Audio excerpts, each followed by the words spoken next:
The show you're about to listen to may contain themes of violence, occult activity, strong language, and other sensitive material, as well as a trigger warning. This podcast is meant for educational purposes only, and we mean nothing but respect to the parties involved. Listener discretion is advised. We strive to tell stories in a truthful manner, but press, media, and other sources cannot be verified.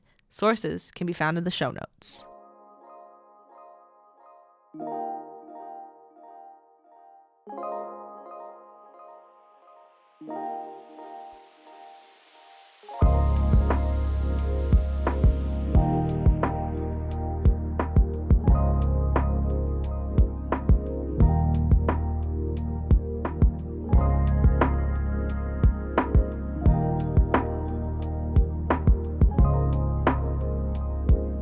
Hello! Hi! And Happy New Year! Happy New Year. Welcome to the first episode of Brain Soup. Season 2. The first episode of 2023. Oof. That's crazy. That's insane. I can't believe it's 2023. I know. And, I don't know, just people posting memories of, other years has been really hitting, because, 2019 was 4 years ago. Ew, I graduated 4 years ago. Oh, don't even. It'll be 4 years in May. See, this year, it'll be 2 years for me in May. Oh. So, a fun time. It feels gross. You wouldn't think that as you grew older, you would actually, think about it this way, because I never thought about it. I mean, I've been thinking about it a lot because I'm a sophomore in college. Mm-hmm. And the school that we both went to is normally a 2-year, but because of how I'm doing it, I'll be here for about 3. I was too. Yep. So I'm just wow, this is my last semester of my sophomore year of college. Mm-hmm. It's weird. Yeah. Because last year was my first year, but I don't know why this year went by so fast. It just, because we had each other, I think, honestly. I think we did. Well, because I don't know. Because we met a year ago, basically either today or we met online basically on the 6th. Yeah, but the in person sometime next week, a year ago. I don't know, but because I had COVID the first week of I did too. The spring semester last year. Yep. So I came into class late. But I don't know, my whole life flipped around once I started hanging out where we do and stuff. It did a full new job, new friends, new groups. That's what college does. It does. It was really, and it didn't do that until my second semester. Mm-hmm. But I don't know. Life changes, and now it's been a year since, all that stuff. So it's weird because I'm technically a senior in college, which feels disgusting to me. Well, because you graduated from here where I still go, and you graduated literally the semester we met. Mm-hmm. So. Yeah. And I went here for 3 years, and now I'm at my new institution, and I'll be there for another 2. So technically I'm a senior, but according to my new one, I am not because I only take so many credits. Yeah. But I graduated with over 108 credits. It happens, and I'm going to literally be the same way, but it's because you got 2 certificates, right? No, I got 2 degrees and a certificate. Okay, yes, and I'm getting 2 certificates and a degree. So you're opposite. So we're flipped around. But, we're living. We're living. And it's 2023. A lot of changes. And we'll see where this year brings us. I quit one of my jobs. You did quit one of your jobs. So a lot less stress on me on that Very part. proud of you for doing that. I think you may have mentioned that in the last episode. I might have put my 2 weeks in at that point. But yeah. It's done. And I picked up another shift at my other job. Mm-hmm. And very fun. Not last night, as of where we're recording this, but I love my job so much. Yeah. And I loved my other job too, but it was time for me to... And I mean, when it's time, because that's how I was a barista. Mm-hmm. I was a barista for a very long period of my life. And it was my first job, but once I got down here, I knew it was time to, move on from that, and now I'm doing stuff in my career path. Mm-hmm. So, that, when it's time, and when you gotta go. Yeah. And that's just how it is. I was a party hostess for 3 years. Yeah. Right after I turned 16. So I worked 16 and 19 as a party hostess. And then I moved over to a counter attendee for about 3 years. Yeah. Yeah. So And now I'm another counter attendee somewhere else, but a lot better of a area. And, I mean, that's good, though. And I'm very proud of you. We making big moves in 2023 this year, boys. Literally big move. I really hope I move out this year. Okay, yeah. That's my goal, is to move out. Good shit. And get my own apartment. Good shit. Or house or whatever I plan on. But that's the big one of this year. That's awesome. Well, best wishes to you on that. I know we'll hear all about it because you'll hear every step of the way. Not like we don't talk every day. Yes. Just the most random things every day. We could always give updates on whatever's going on. And yeah, we're living. We are living. And any other news? I don't think I got any other news. Not really that I know of. We're both starting up schools here shortly. That next week, I think. Week after. Week after? This break was so oddly long. Yeah. It was like 5 weeks long for me. Yeah. Because I didn't have real finals because the program. And so I got out like a week. I got out on December 5th. So I've been out for like a month already. It's crazy. I think I got out around then too. Like the 7th or the 8th was my last final. Yeah. But yeah. It's been an oddly long break. I mean, I'll take it. I needed it. I needed that. I really needed it. I made the only thing that took it out of me this semester was my documentary. I made a documentary. It's amazing. If any of you want to watch it, self-plug. Also, get that self-plug. Follow us on Brain Soup accounts. Yes. We has not plugged them in a while. No, Facebook is Brain Soup. Yep. Just Brain Soup. Instagram is Brain Soup Podcast. And Twitter is Brain Soup BT. And sorry, they all have different names. We tried to... It just happened that way. Yeah, it just happens, you know? And then we are going to be starting a TikTok here soon. We just got to figure that out. Yeah, Bria's running that because I will be running I'm not a TikTok person. I am on TikTok, but yes, I'm not that creative. And I'm just the fangirl on TikTok who cries over famous people, as one does. I cry over animals on TikTok. Yeah. We know.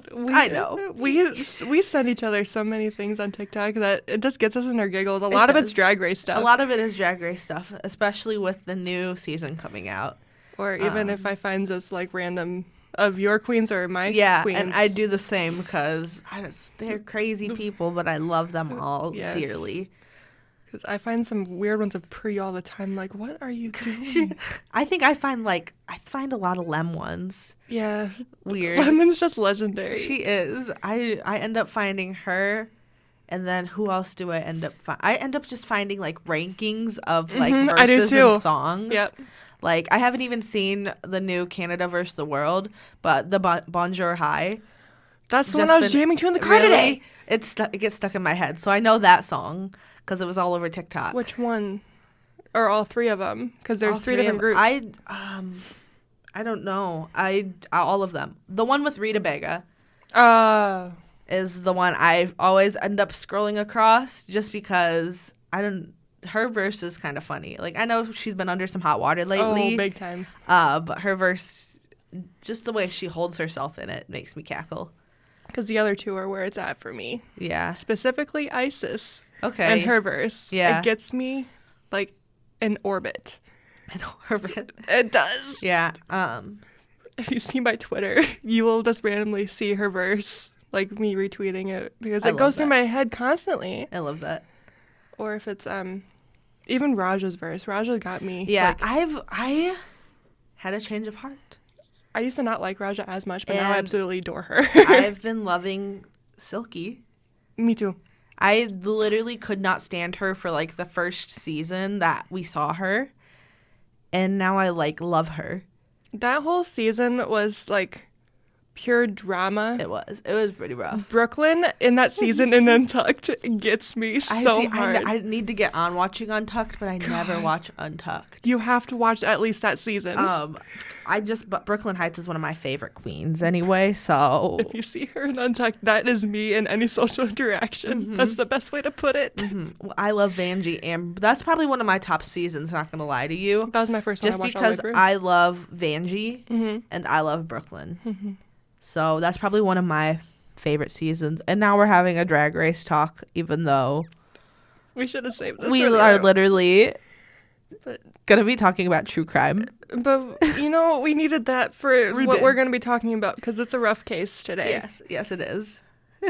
And it's my turn this week, even It though this was is. kind of a fan suggested, right? It was one of your friends It that was a suggested fan it. suggested case. Yeah. Technically. It wasn't from any of our social medias, but she texted me it, Yeah. question mark. Yes, So this one's for you, Allison. I believe it was Allison. I think so. This one's for you. 'Cause And she was showing me the list, and I was looking at it. I'm like, Elisa Lam. Oh my Yeah. God. I was invested in this case for a while because it's so. it's weird It's- and it's recent. Yeah. And the documentary just came out. The on documentary it not came out very last long year. ago. Yeah. So Actually, the documentary is actually where I got a lot of the notes. That's where I got the majority of the notes. okay. Because they actually had people who stayed at the Cecil at the same time that she was Yeah. there. And if you know a little bit more about the Cecil, I do know quite a bit about the Cecil. Yeah. Do you want me to go into a little bit you about know the more about the Cecil Cecil just to than I start do. off? Yeah. Okay, so the Cecil Hotel is this kind of like eerie, spooky hotel Downtown LA. in downtown LA, and a lot of shit has happened at this hotel. Mm-hmm. Like, I don't know if it was like 40s of murders and like suicides have happened. There was overdoses, suicides, and Murders. yeah, and like other like freaky stuff going on. Yeah. What is weird about this hotel is that they don't. It's basically like a live-in hotel, so they can't really do background checks on you. So that's why a Yeah. lot of people stay there is because they don't do background checks. So a lot of people that just get out of prison or people stay there. Yeah. So it's And- not a very good place. Oh, no. To be, but it's very famous. There are many famous serial killers, famous people, just and famous people who have been murdered have stayed there all around. There is a season of American Horror Story Based on this called American Horror Story Hotel. Lady Gaga is in that season. I didn't know that. Yeah. So I'm a big American Horror Story fan. I still have to get into So even before I watched horror films and stuff, I watched American Horror Story. it. Okay. So it's very good. But it's all around just not a good place, not a good hotel to be at. It's around the area where there's a place called Skid Row, Yeah. and that's where the majority of the homeless population lives. Or not. There's a lot of Homeless population, drug addicts. Yeah, everything. Everything. And I found this out, if people were just like dropped out of mental hospitals, they would be put on Skid Row. And that's messed up. That is really messed up. It's because, I mean, there's no support for people who maybe didn't have like resources like a home or like family. Still today, there's no resources for people who go to a mental hospital, have that issue, and then, are like released. Even out of prison, too. Yes. So they, kind of just get pushed, whatever. And then that's why they won't succeed in their lives. And that's really tough. That really tough. sucks. Like, that shouldn't happen to them. I don't know, what kind of help they could get. But because of whatever issues they may have, had, they may not know where to go for this stuff. And it really sucks that they will just kind of be, like, dropped off. It's, as a person who has stayed around LA or has been in LA itself, even at the boardwalk, there was a huge amount of homeless people. I mean, Yeah, there's it a was huge scary. amount. Yeah, there's a huge amount of homeless people in general. everywhere. I especially have a lot of experience with the homeless population from my job as a barista. Yep. In The it's area called was in. Midtown here where we live, but it's downtown to me. In the downtown area of our home city, I dealt with it every day. And so I have such empathy and I feel so much for them because of, I was still in my fundamental years at that point, and I still am. I'm 20. So, you still are too. Like, we're young. We're young. So, like, I grew up 16, 17, helping these people. So I have such empathy and I feel so much for them that, you know. And you've seen overdoses. You've seen everything. I had to be trained in Narcan at 16, right when I first, you know. And that's scary. You know, I've cleaned up residue of, you know, drugs in the bathroom and stuff like that. So it's like, it's scary stuff. And I really feel for these people and I want them to get help, you know, but it's if they want it too. It's if they know where their resources are. If they want it, you know, there's so many factors into it. It's just the fact of a lot of it's affordability too, especially in LA, because everything in LA is so expensive. Yeah. Especially living out there. I bet. Couldn't be me. Even because when I went to DragCon, we Ubered everywhere. And just driving down the road, there was tents lined on streets, just on like side roads, not even like the main roads either. And we weren't even in downtown LA. This was just like near the Los Angeles Convention Center. Yeah. So even when we went downtown, or not downtown, to where the Hollywood Walk of Fame is, there was tents there. There was at the boardwalk. The boardwalk was terrifying. I bet because they're aggressive. They are because I mean they are probably high or withdrawing. And, you know, where am I looking for the words? They will do what they can to get what they want, and that's what leads them to the aggression and stuff like that. And it's scary, but it's also sad. It's very sad. It makes me think that there should be some type of affordability help to get these people the help that they need. Yeah. I mean, counselors need to work with them if they're out of, you know, prison or if they're, you know, leaving a mental institution. But that's not always the case either. So there's no way to really. It's hard. It's very hard. It's a really tricky subject. It is very tricky. Yeah, that's just like a little bit of it inside of where the area was where the Cecil is. Because Skid Row is one of the biggest homeless populations as well as the more aggressive. Yes. So it kind of might put a little bit of a place of where Elisa's mind might have went. Yes. As in like a fight or flight type thing. We don't know. Just like the area is sketchy. Like even where we live, I'm on edge all the time. Yeah. So and she's not even from the United States. No, she's from Canadian. Yeah. Yep. But she was born in Hong Kong. Yes. Or her family immigrated from Hong Kong to Canada. And she was actually studying abroad kind of thing.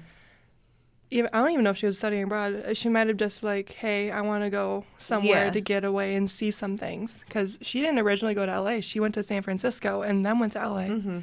So she might have been on like a excursion to get some type of stress relief. Yeah.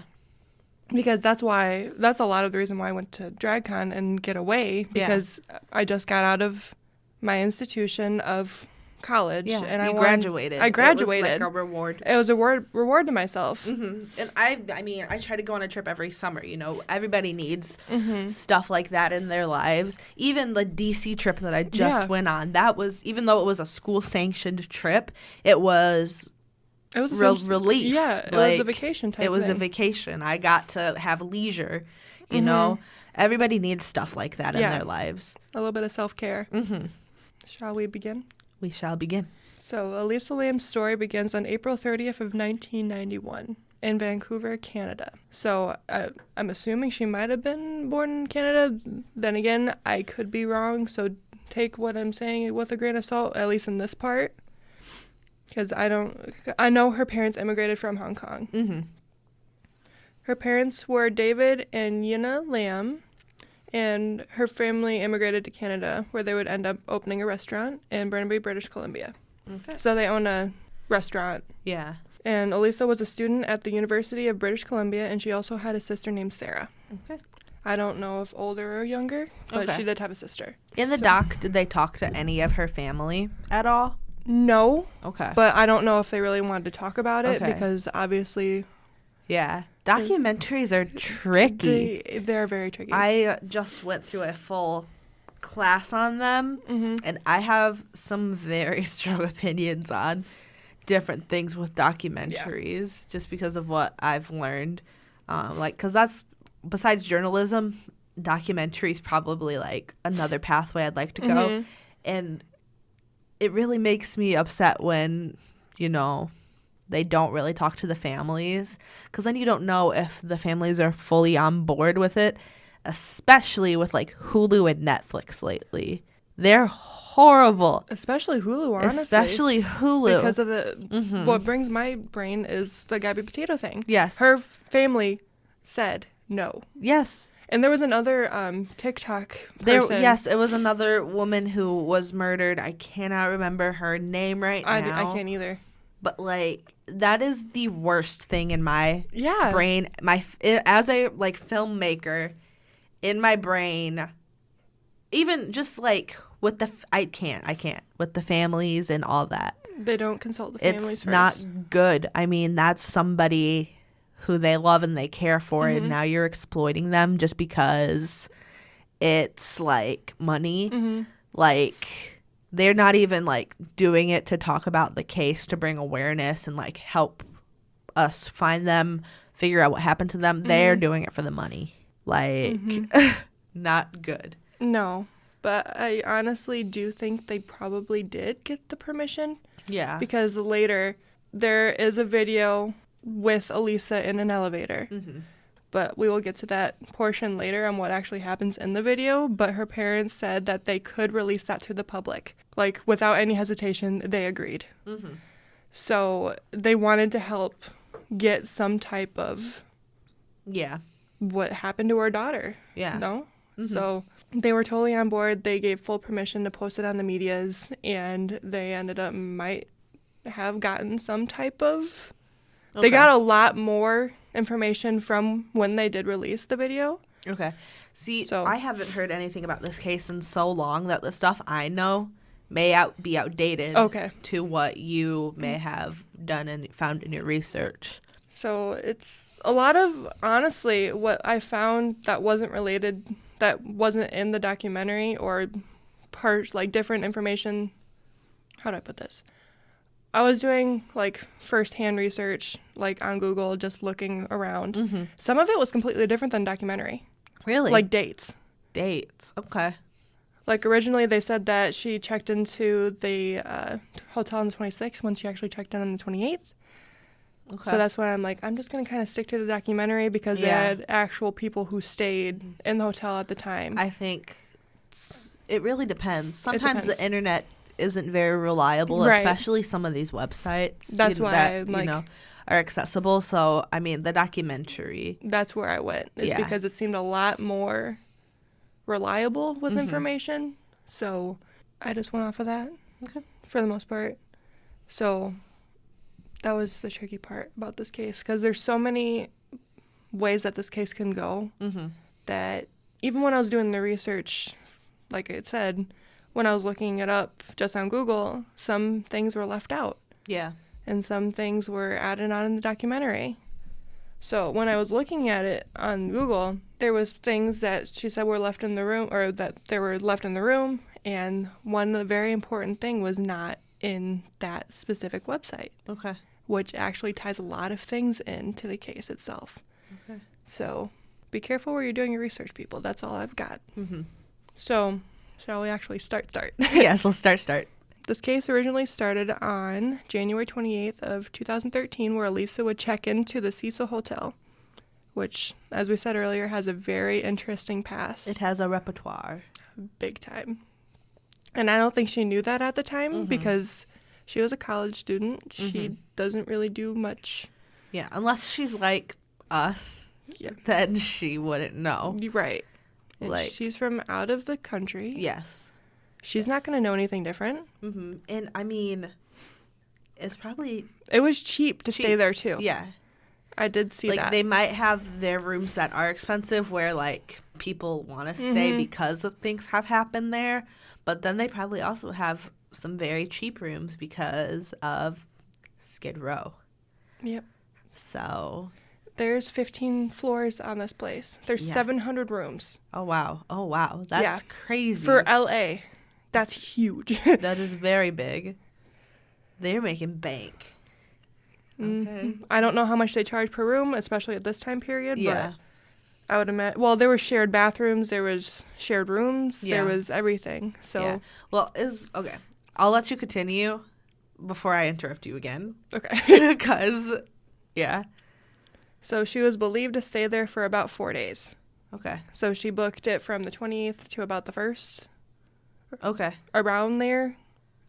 She was supposed to check out on the 1st. Mm-hmm.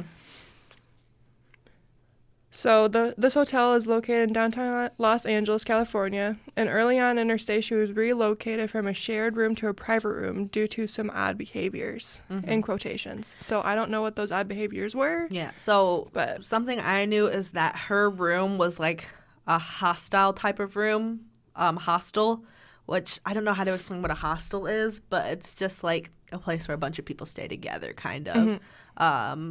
So I knew that, and that's what I was going to say before I stopped to let you talk. So she was relocated to a room that was basically, I would assume, by herself. Yeah. And she was last seen in the hotel on January 31st. And this was also the last day that her parents would ever hear from her. Okay. So she was in regular contact with her parents because her parents made sure that, hey, if you're actually going to be going out of the country, we need to actually know where you are. Which is a lot how my mom was when I went out to LA. Yeah. She's like, text me constant updates. Even my boyfriend. Yeah. I was giving them constant updates of where we were when we got home just to make sure we were okay. Yeah.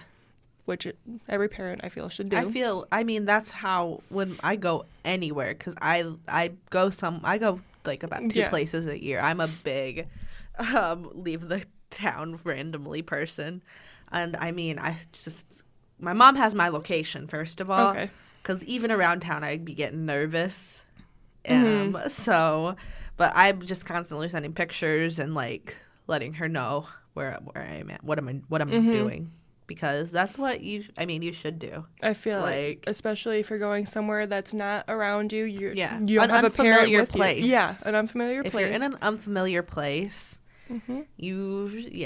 keep up with somebody. Oh, for sure. Always let somebody know where you are. Yeah. Because you never know. Especially if you're by yourself. Yeah. But when I went to LA, I was with 2 of my good friends, but I happened to be the oldest one. Yeah. And I was 21 at the time. And even 3 about 20-year-olds going out to LA alone. Yeah. I mean, even in Washington, I was literally with one of our professors and 3 friends, and we were still just constantly texting our parents and then texting the professor because we were staying out pretty darn late as college students. So we were like just constantly like, hey, we're by the Washington Monument, so if you need us, we're here. So it's giving landmarks is specifically a key, honestly. Yes. Yeah. But so when Elisa's parents didn't hear from her, they automatically got a red flag and automatically got into contact saying, hey, we haven't heard from her. We need help. So her laptop, wallet, and IDs were all left in the room. And these belongings were bagged and stored and could be stored for up to 30 days in the hotel. Okay. Her prescription medications were also left behind. That was what was left out of what I found on Google. Okay. So later in this, I do say, or I'm supposed to say, that she was diagnosed with bipolar disorder. So that's what her medications were for. Okay. And I think some more possibly, but the majority of them were for her bipolar disorder. When staff went to go check the room was noted as messy and that there was no foul play involved with the door. Okay. So there was no forced entry on the door or anything. According to the documentary, everyone who was working the night of her disappearance was talked with. And also, according to an employee, she was always seen with a book. So that's how they knew she was a student. Okay. So, I mean, this had to have been a study abroad thing. I was thinking. Because it's January. Yeah. It's the beginning of a semester, you assume. So, okay. So I would assume it's a study abroad type thing. She was always seen with a book. The timeline, the book. and all that stuff. Yeah. And when talking with the night staff, they had seen Elisa in an area where guests were not allowed, and she was asked to leave the area. Okay. I don't know what area this was, but in the Cecil, there's a lot of areas like that, I feel. It's big. It's a huge hotel. It's big. So, and when she was in the elevator is the last time she was last seen. Mm-hmm. And she was actually last seen going out of the elevator, going to the left. Okay. And for the listeners, keep that in your brain, is that she went to the left out of the elevator. And it turns out that she was also all over social media, and Tumblr was her platform of choice. Mm-hmm. So she's like any... She ran a blog. Yeah, she was like any she did teenager. Lifestyle stuff. Teenager, early college student, always on social media. Mm-hmm. And she used Tumblr almost like her diary. Yeah. Which is what a lot of people do. Mm-hmm. Especially on Tumblr. It's kind of outdated now. Yeah. Tumblr. I still use Tumblr, though. Mm-hmm. So, but this was back in 2013. And that's Tumblr was very popping big, off very in 2013. Big. And now it's more so Instagram and... Yeah.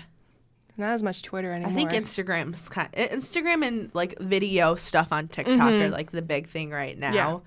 Yeah. But Tumblr was like the big thing for like until like 2016, I say. Yeah. 2016, 2017.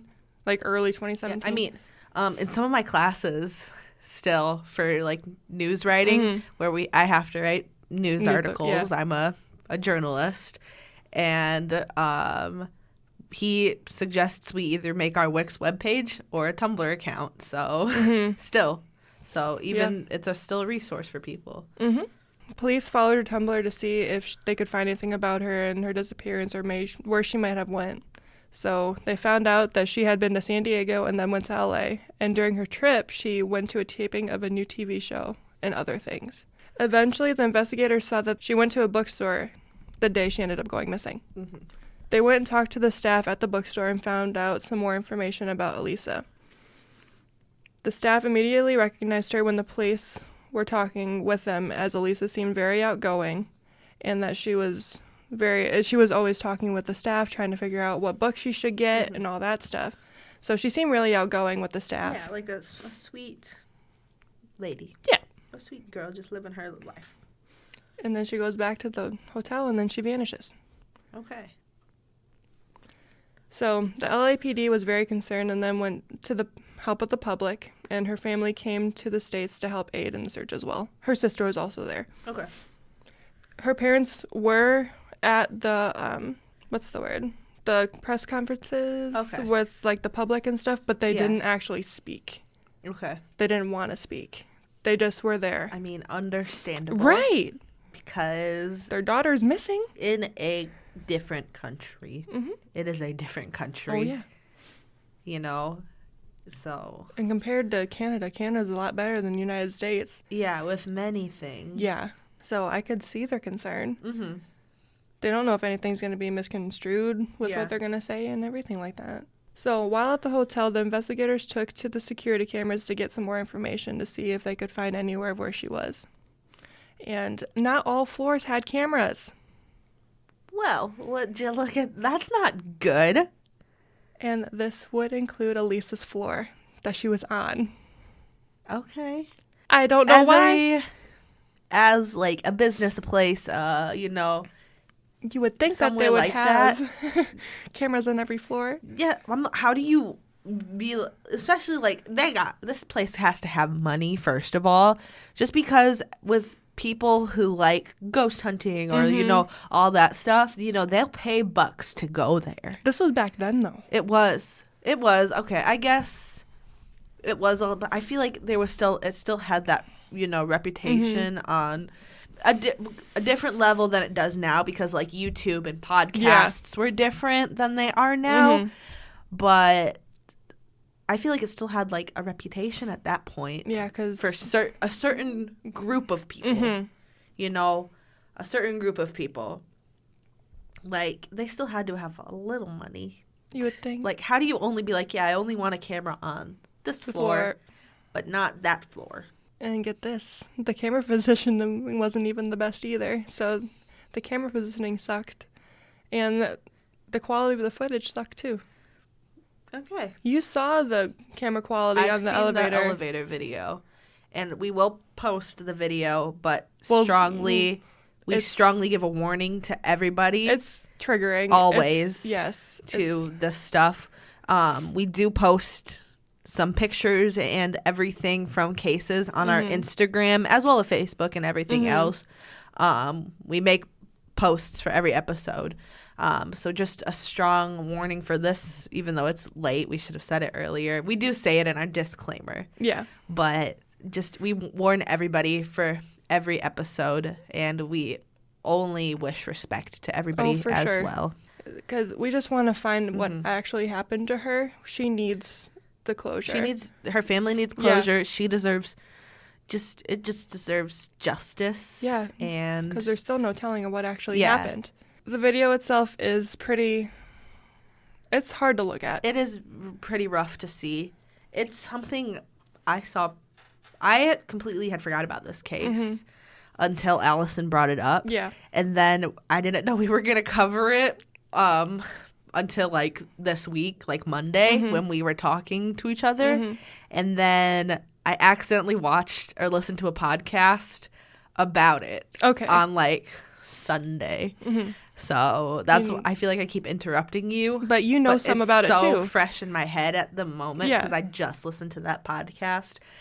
Cult Leader by Spencer Henry, one of the best true crime podcasts. Love Spencer. Okay, continue on. I would like to hear what you would have to say about this case. If you know something, go for it. Yeah. It's just, the video's hard to watch. It is very hard. And it's rough. That's just all I have. I mean, she's kind of like pacing. She presses all the buttons in the elevator. Yeah. And it's like, it kind of looks like she's stressed out. Like she may have been followed, or it could be a lot of things. It could be a lot of things. She looks nervous. Yeah.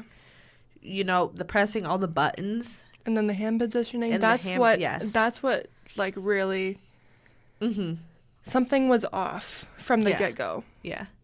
But there are some leads to why she might have done that later in this episode. Yeah. So, investigators sat there 20 hours a day trying to look through the footage to see if they could find anything. And they come to the elevator footage, and this is where she was first seen on the cameras in general. And her behaviors were unusual, as we noted. In reviewing all the footage, they never saw her leave, like physically leave. So she never left the hotel. We know she never left the hotel. So, as we said earlier, there's a lot going on at the hotel, especially when she was staying there, even before she stayed there. And the Cecil has a really rough history of weird things that happen left and right. Okay. A lot of drug stuff, a lot of not so great stuff. Let's just put it that way. There would be stabbings, there would be overdoses, suicide, arson was one. Arson? Yep. That's a different one that I haven't heard. There was a guy that tried to set the hotel on fire. Maybe he should have set the hotel on fire. And there was many more things that happened there. And women even thought they were being spied on through the shared bathrooms, which would honestly not surprise me there. No, a shared bathroom would freak me out. Oh, yeah. If there's like a door through one room into another room, that's freaky. We had that happen to us in DC. It was blocked off. Okay. Like we opened it because we're like that. But then we were still nervous and we put our suitcases in front of the door. Well, we piled our suitcases in front of this door. Yeah. Like even with just like this door that was blocked off, we were still like, F that. Pushing our suitcases in front of the door. Shit, I'm surprised that when I went to LA, we didn't do that. We didn't have a screen door on where we stayed. No. So all we had was a door on the side of a street, so you can like blatantly get in the door. Lately I've been pretty nervous staying places. Yeah. But thank you to the movie Barbarian because that movie effed me up for weeks. Best horror movie of 2022 though. Really? But I'll never stay in an Airbnb again. Airbnbs are tricky. Like, I like Airbnbs. I like having, like, a house on a trip. But F Airbnbs. I will never stay in an Airbnb again. It's scary. But if you want a good horror movie that like seems like something but then turns into something else, watch That's Barbarian. But Airbnbs. Never. Okay. So, investigators do not think that Elisa was equipped enough to know what she had gotten into, let alone stay alone. She was alone this entire trip. I don't even know how. I'd be so nervous. Oh, me too. I don't like being alone. I don't either. Well, in my own like house, I love being alone. I am a big person that likes their alone time. I agree. But like, if I don't even like, it took me when like all my friends went to college and I started kind of living by myself, or not living by myself, but like not being with my friends every day. It took me a year to adjust to that. Yeah. Like, I cannot go out and about by myself. No, even like when I'm staying at my own house alone, I'm on edge. Yeah, literally.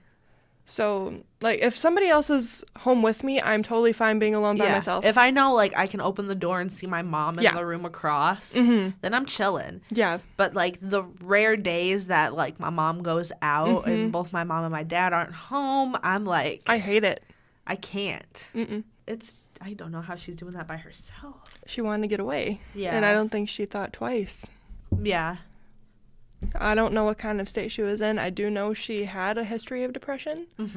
So that could be a little bit of like, hey, I need to get alone time. Leave me be. Yeah. Because I've been there too. And I mean, it happens to everyone at some point, you know. Yeah. But I couldn't. I wouldn't go out of the country alone. No. Like, I would go somewhere, like, to the store alone, or if I needed, like, alone time. Put my headphones in and walk around Target for 2 hours. Yeah. Like... Yeah, for sure. Not leave the country and, you know, hang out in another country. Yeah, I found out I hate flying in general. Really? I hate it. I don't mind it. I hate it. Oh, no. So I wouldn't travel alone. I'm not good on a plane. I don't see, even as such a wanderlust person who wants to travel and, like, go to places, I literally can't by myself, like, at all. I couldn't even drive a car to see my boyfriend in, like, an hour and a half away from where we live until this year. So what makes you think I'm going to get on a plane alone? Yeah, no. So since there was a lack of cameras, police and investigators knew that they had to search the entire hotel to try and find her. Room to room and everything in between. That means closets, that means bathrooms, that means everything in the hotel. It got to the point where investigators thought she might have been taken out into a dumpster, like her body was dumped somewhere. So they eventually brought in the police dogs, and they were able to find a scent from Elisa's room. So this is like their first like lead.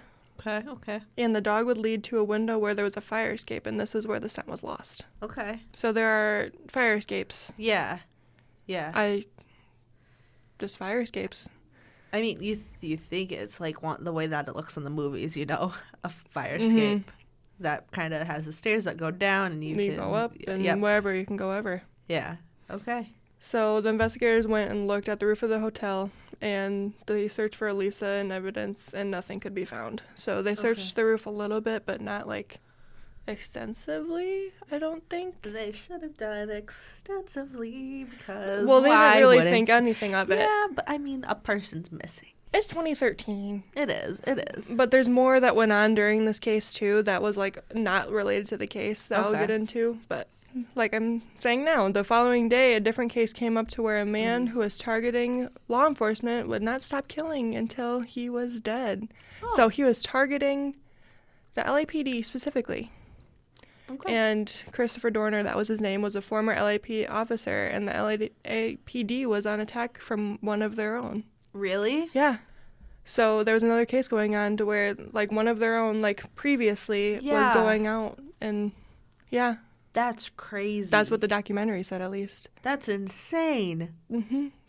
So some would stay on the Dorner case, and 4 stayed on the Elisa case. 4 is... 4 investigators. Okay. The police would end up releasing the video to the public to help try and find answers to see what the public would see. Okay. And they did get the parents' permission, and the parents did not hesitate and said to release the video, which all respect to them. All respect to them. once released to the public, this is when the people started to notice a lot of things that the investigators didn't, which I would think they were up 20 hours a day looking through footage. They wouldn't. No. 4 hours of sleep is not good for anybody. No. Especially for... Yeah, a police investigator. You need a fresh brain to look at things. Yes, or else you won't notice what is going on. So, in the video, Lisa would look out of the elevator, go in and out of the elevator, go back in, but like in a weird stepping form, almost like a box step and a square dancing type thing. Okay.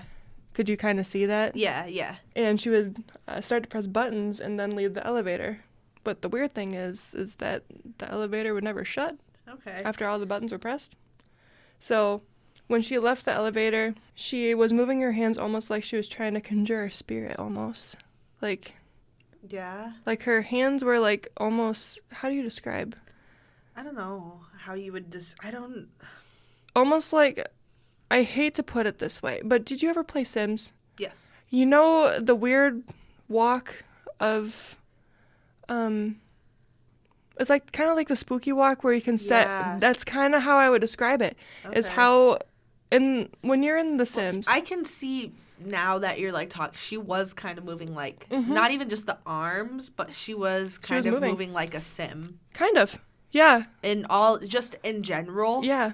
Not like, yes, that part, but like just the way she was walking and moving and back, forth. Yeah. And yeah, there was something wrong. I don't know. Do you know what walk I'm talking about? I don't remember what it's called. It's like the spooky walk. Yeah. I just interrupted Tegan. Yeah, she did. Our bud Luca, who's literally, he's my coworker, but he's a friend.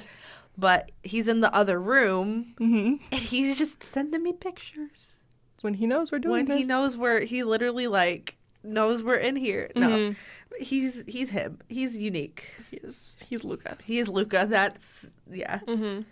But she was moving like my stomach. Oh, she angry. My stomach just made the most. It was aggressive Noise it's ever made. So when you're in Create Sim, the walk, it's like the spooky walk. That's basically how her hands were. They were like almost kind of limp, but like she was moving them. In front of her. Yeah, in front of her, but moving them like in a circular motion. Yeah. Like in and out. Kind of like a bicycle when you're like pedaling. Kind of like that.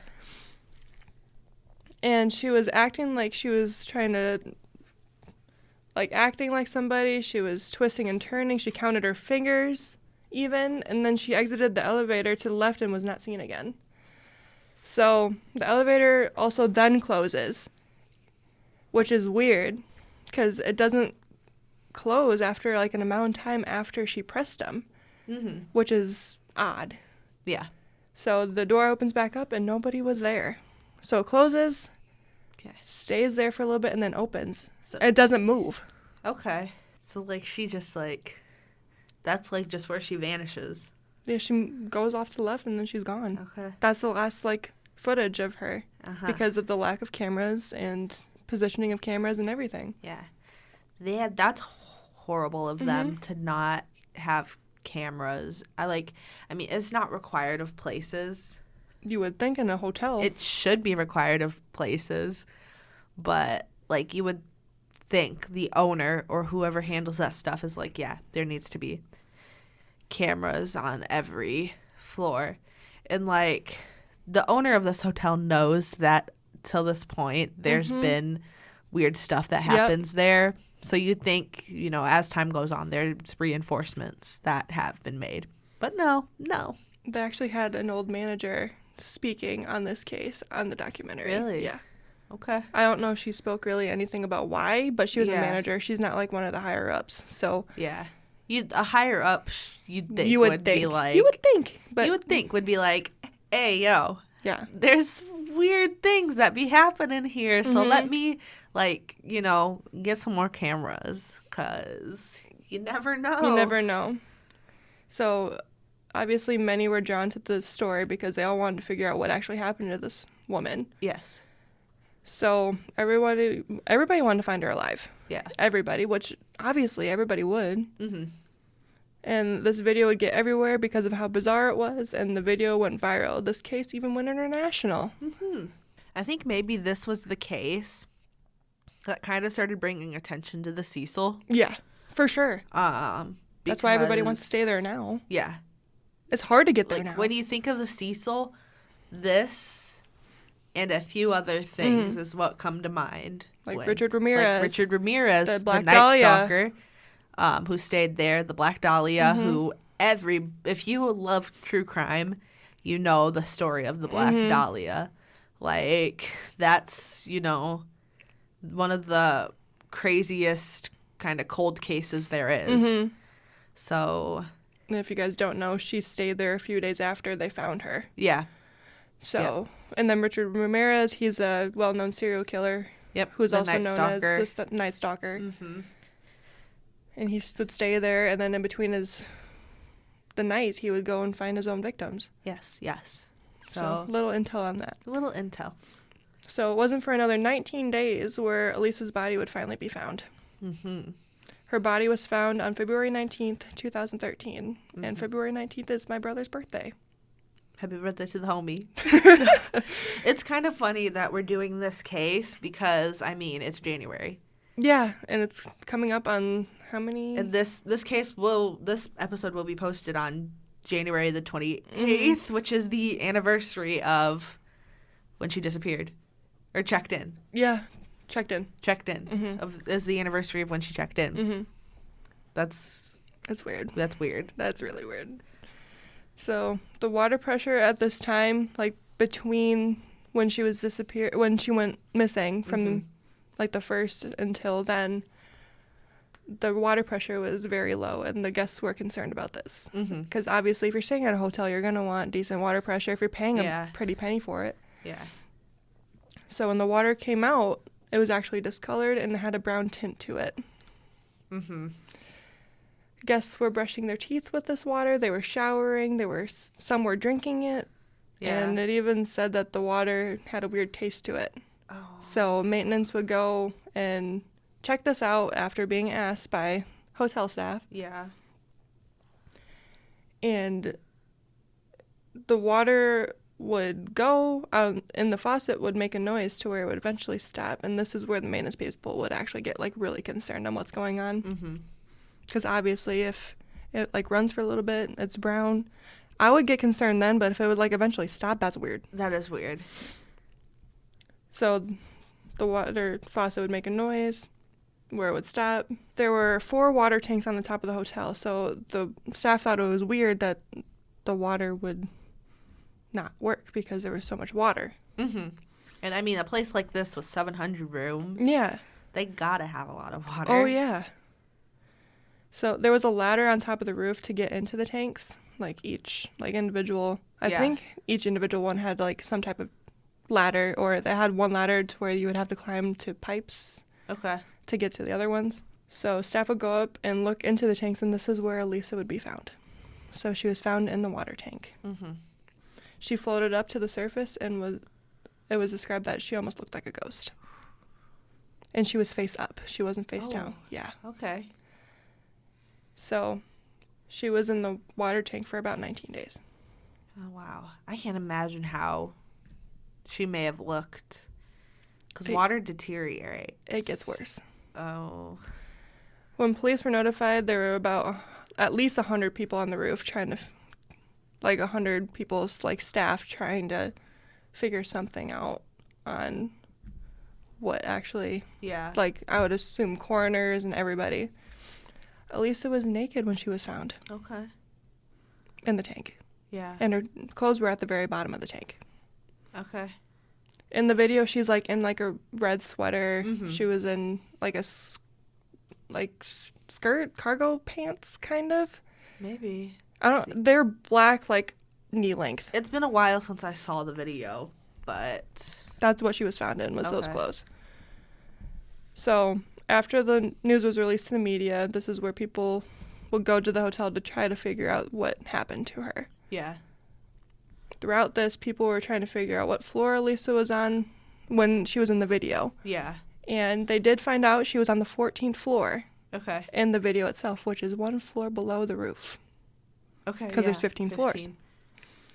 And they found that out because when she pressed the 14, the light went off. And when you're in an elevator, if you press the floor you're on, it's going to not go. Yeah, it's going to light up and then it's going to go. That's how they found out. We have that experience every time we get in the elevator here because I literally hit the floor we're on every time. I don't even know why.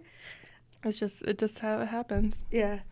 What floor did she stay on? Do you know that? I think the 5th. Okay. But I could be mistaken. Take what I'm saying with a grain of salt there because I could be very wrong there. Yeah. When going to the left on that floor, it would lead to a window with a fire escape. Okay. And in the documentary, they described how it was. So it was gated until about the 15th floor where it was just like bare. So you could easily like fall off to your death. Even the roof didn't have any type of railing or anything. So you can easily just fall off. Yeah.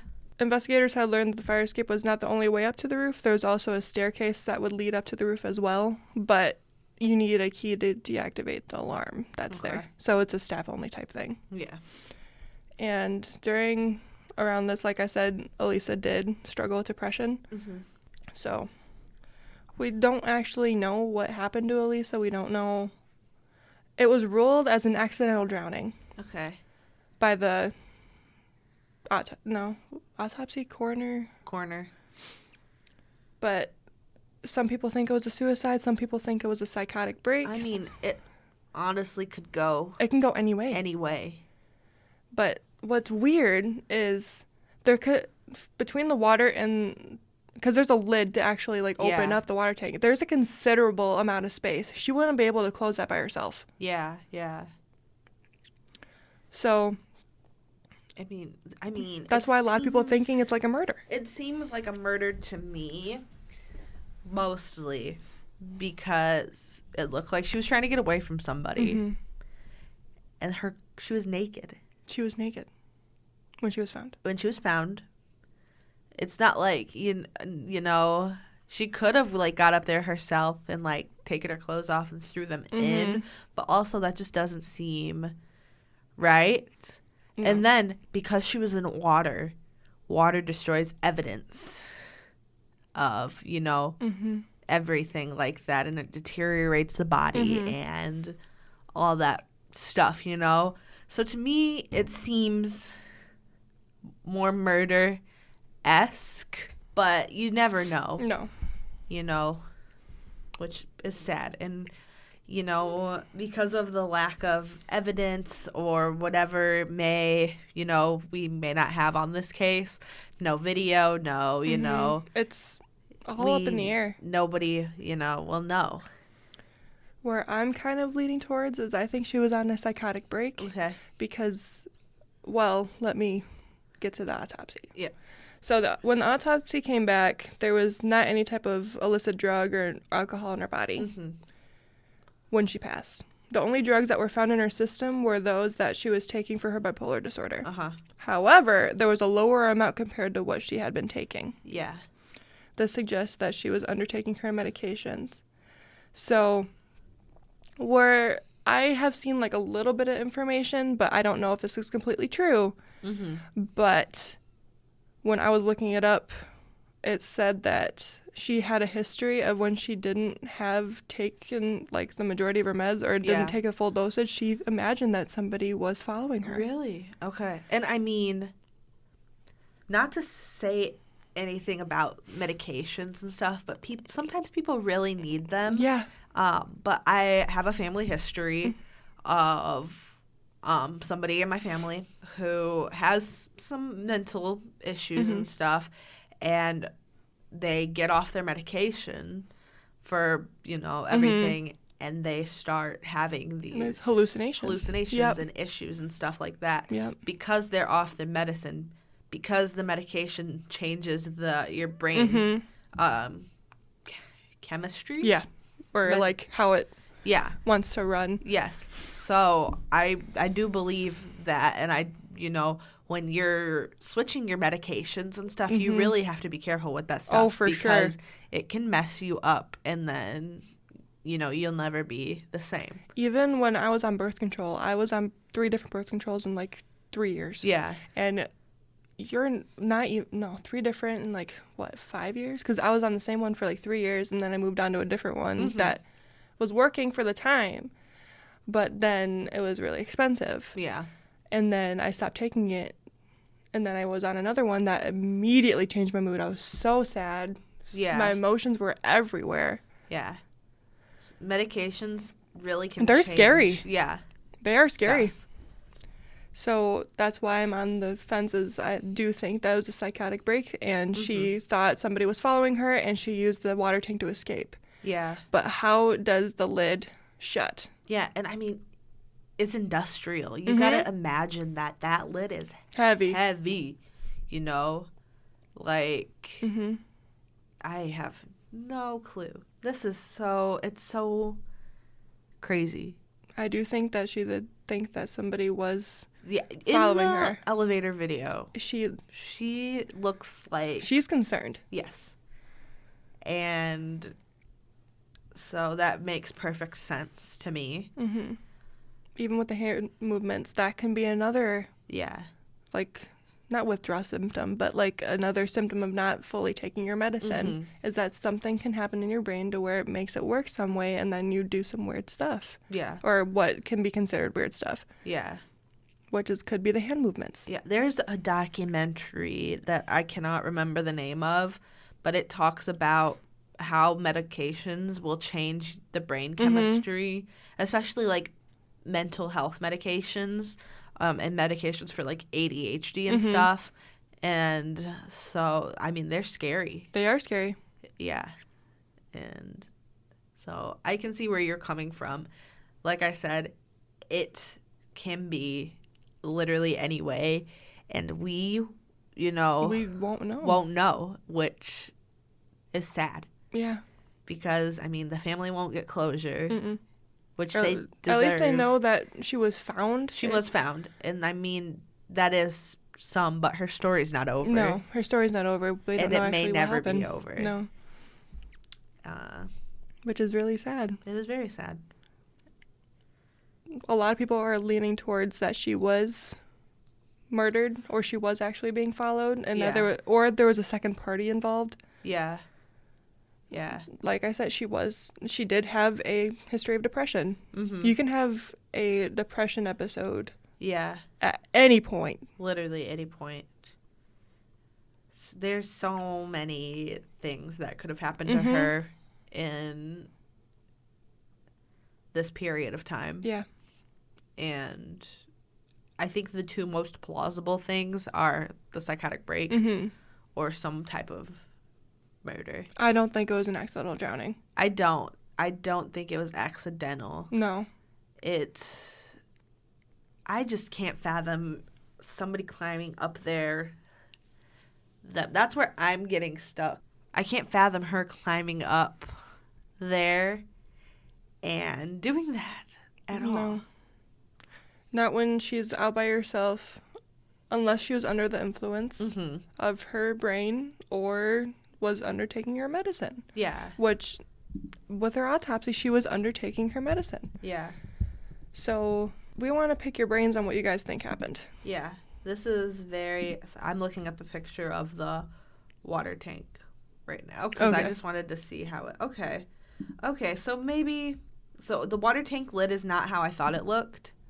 I'll post a picture of the water tank because it's just like a little box. It's a box of Yeah, so she definitely could have done it herself. So that clears it up a little bit in my head now that I see a picture of how it looks. She would have to do it on her way down, though. Yeah.